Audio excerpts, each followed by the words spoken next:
le sujet, le son. Vous venez de voir une vidéo et là c'est la mise en commun, c'est la leçon que vous allez coller sur votre cahier. Donc vous l'avez normalement imprimé et vous devez colorier le numéro du chapitre en rose car c'est la ceinture rose. Donc le sujet du verbe. Comment le trouver? C'est très simple. D'abord, je dois trouver le verbe dans la phrase. Et une fois que j'ai trouvé le verbe dans la phrase, je pose la question qui est-ce qui plus le verbe.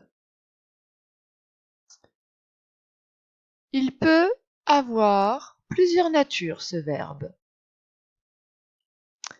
Il peut avoir la nature groupe nominal, qui n'est pas une nature du dictionnaire, mais donc je rappelle, le groupe nominal, c'est un déterminant plus un nom et parfois accompagné d'un adjectif qualificatif ou d'un complément du nom, etc.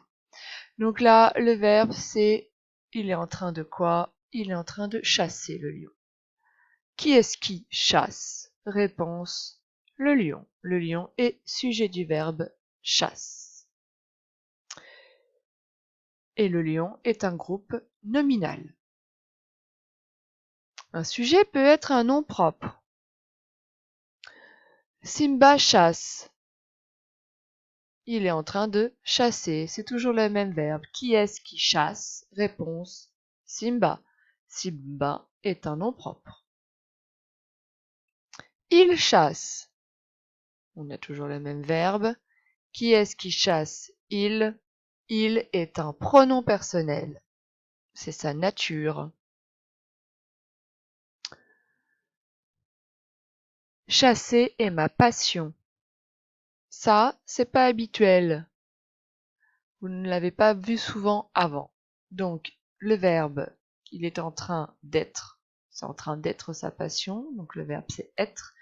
Et là, qui est-ce qui est ma passion? Réponse, chasser. Chasser, c'est un verbe à l'infinitif. Donc, la nature de chasser, c'est infinitif, verbe à l'infinitif. Parfois, chasser a d'autres mots avec lui, on parlera de groupe infinitif.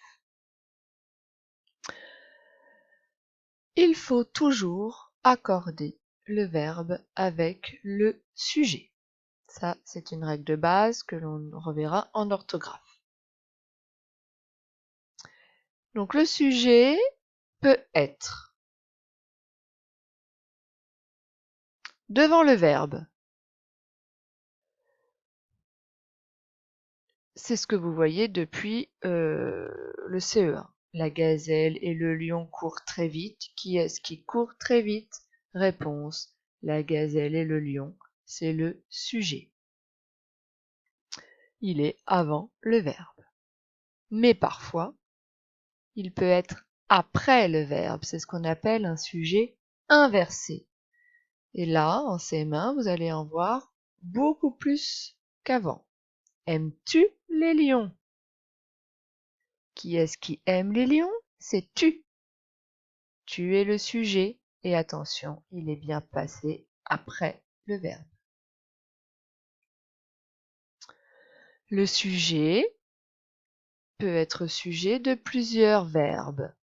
Le lion remue les oreilles, montre les crocs et bondit sur sa proie. Nous avons 3 verbes dans cette phrase. Si j'ai 3 verbes, je dois chercher 3 fois le sujet. Qui est-ce qui remue les oreilles?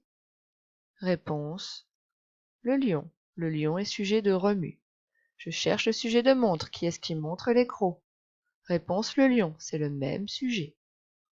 Qui est-ce qui bondit sur sa proie? Réponse, le lion. C'est le même sujet.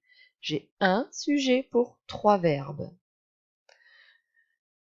À chaque verbe, je le rappelle, il faut chercher son sujet, c'est très important. Le sujet peut être séparé du verbe, c'est-à-dire éloigné du verbe. Exemple, quelques élèves au coin bibliothèque lisent à deux.